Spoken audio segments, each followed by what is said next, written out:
tu as déjà eu à voir ce style d'animation dans des documentaires ou même des vidéos éducatives et tu te demandes comment réaliser ce genre d'animation dans tes vidéos. Dans cette vidéo, je te montre comment réaliser ce genre d'animation que tu vois dans des documentaires et même des vidéos éducatives. Je te montre comment le faire de façon très simple. Pour ceux qui ne me connaissent pas, moi c'est Dassi Manuel, monteur vidéo. J'ai déjà eu à réaliser des vidéos pour différents youtubeurs. Si tu souhaites découvrir, clique juste sur le premier lien dans ma description. Si tu as besoin d'un monteur vidéo pour dynamiser tes vidéos et rendre tes vidéos plus qualitatives, n'hésite pas à me contacter. Sur cette chaîne, je partage avec toi des tutoriels et des techniques de montage vidéo qui vont te permettre de dynamiser tes vidéos et bien sûr de faire passer ton compte à un autre niveau. Alors n'oublie pas de t'abonner car les prochains tutoriels qui viendront seront des pépites.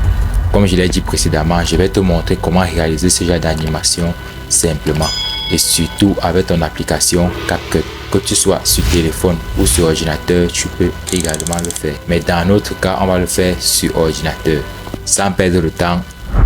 Alors, une fois ici dans ton logiciel CapCut, ici j'ai déjà des images que j'ai déjà choisies en amont. Ce que tu vas faire, là par exemple, je prends cette image ici, je mets dans ma timeline.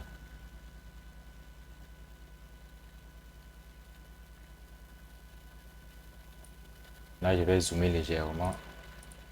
Là, je zoome mon image légèrement. Et je recadre ça pour rendre ça légèrement plus droite également. Comme ça, c'est mieux. Là, je mets comme ça. La deuxième des choses, je choisis une image de fond. Ça peut être une image bleue, une image noire, une image jaune, dépendant de la couleur qui t'arrange. Dans mon cas, je vais utiliser une image jaune. Une image de fond de couleur jaune. Comme ça. Ensuite, tu viens dans masque. Ajouter un nouveau masque. Et tu viens dans masque rectangulaire. Rectangle, c'est déjà fait. Là, tu essaies de régler la taille de l'écriture que tu souhaites utiliser. La méthode la plus facile, c'est de faire par exemple là, tu déplaces comme ça. Tu essaies de voir. Là, c'est bon à cette taille. Là, maintenant, tu peux régler la taille. Comme ça. Comme ça également. On peut pivoter légèrement. Pivoter plus facilement, tu viens ici, là. Tu déplaces là, donc tout ça tu déposes là. Et là c'est bon. Ensuite tu crées ce qu'on appelle un clic combiné. Tu crées un clic combiné. La deuxième des choses est de venir dans masque. Ajouter un masque, tu choisis le masque divisé. Ensuite, tu prends la position verticale 90 degrés. Là, c'est bon. Tu peux revenir à 90 degrés, c'est bon. Là, tu mets ta droite au début du rush de l'image. Là, tu viens ici dans image clé. Tu mets une image clé. Tu me cliques sur play. Même ici c'est bon, tu mets une seconde image clé. Surtout, il ne faut pas oublier l'image clé. Tu déplaces ta barre verticale jusqu'au fond.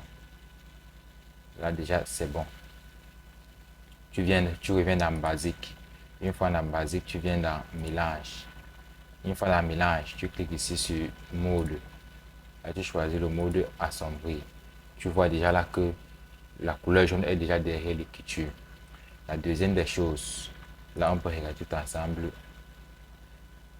Là maintenant si tu vois bien, c'est très linéaire, ce qui ne rend pas la chose très stylée. Tu peux cliquer là. Tu viens dans afficher l'animation à vitesse variable. Si tu sélectionnes numéro 1, tu viens dans graphisme là. Dans mon cas, je vais choisir celui-ci. Lequel m'arrange le mieux, celui-ci. Vous voyez, ça finit lentement. Là déjà c'est bon. On masque les pré-réglages. Ensuite, la deuxième des choses, pour rendre cela plus stylé et renverser l'image, c'est de venir dans effet. Dans mon cas, j'ai déjà l'effet que j'ai déjà eu à choisir. L'effet s'appelle l'effet 3D. Ce que tu vas faire, tu viens dans, chez moi, c'est dans favoris. Chez toi, tu peux aller dans la barre de recherche, tu cliques sur lecteur 3D si ton CapCut est en français. Si ton CapCut est en anglais, tu cliques sur Player 3, Player 3. Voilà. Dans mon cas, vu déjà que j'ai mis dans mes favoris, c'est là. Je déplace ça, je mets là. Ici, je peux déjà supprimer à gauche. Supprimer à gauche. Là. Une fois l'effet choisi, tu baisses la lueur. Tu viens également ici, tu baisses la texture.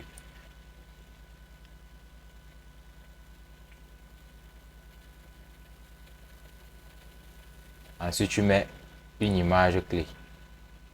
Une image clé, tu viens sur pivoter. Tu peux par exemple pivoter comme ça en 73. Tu viens à la fin. Tu reviens encore sur pivoter. Pivoter. Ensemble, on peut tous regarder ensemble. Ça donne ça. Très bien. Là maintenant, tu crées un clic combiné.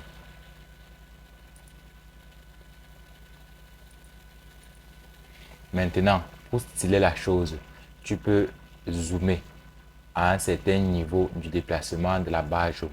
Voici comment tu peux faire. Tu cliques sur l'élément principal.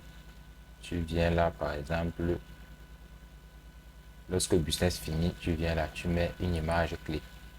Sur mise à l'échelle, tu mets une image clé. Tu mets play. Avant même que ça ne finisse, tu viens encore là, tu mets une image clé et tu zoomes. Comme ça. Et là, ça donne ça. Donc, voilà exactement comment on fait dans les documentaires. Si tu souhaites encore apprendre plus de tutoriels comme ça, n'oublie pas de t'abonner. Et surtout, si tu veux me joindre, mon contact se trouve dans ma description. C'est parti. Alors, tu viens de voir que c'est très facile. Si tu as besoin d'un monteur vidéo pour dynamiser tes vidéos et rendre tes vidéos plus qualitatives et bien sûr booster ton compte, n'hésite pas à me contacter. Nous sommes arrivés à la fin de ce tutoriel et comme tu as constaté, c'est très facile. Tu peux encore toi-même dynamiser cela en mettant toi-même tes propres effets et tes propres animations.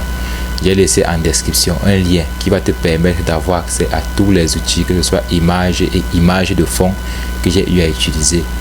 Tu pourras également t'exercer. Et si tu as un souci, tu peux juste me contacter ou me laisser un commentaire et je répondrai personnellement. Alors, on se dit à la prochaine pour un prochain tutoriel.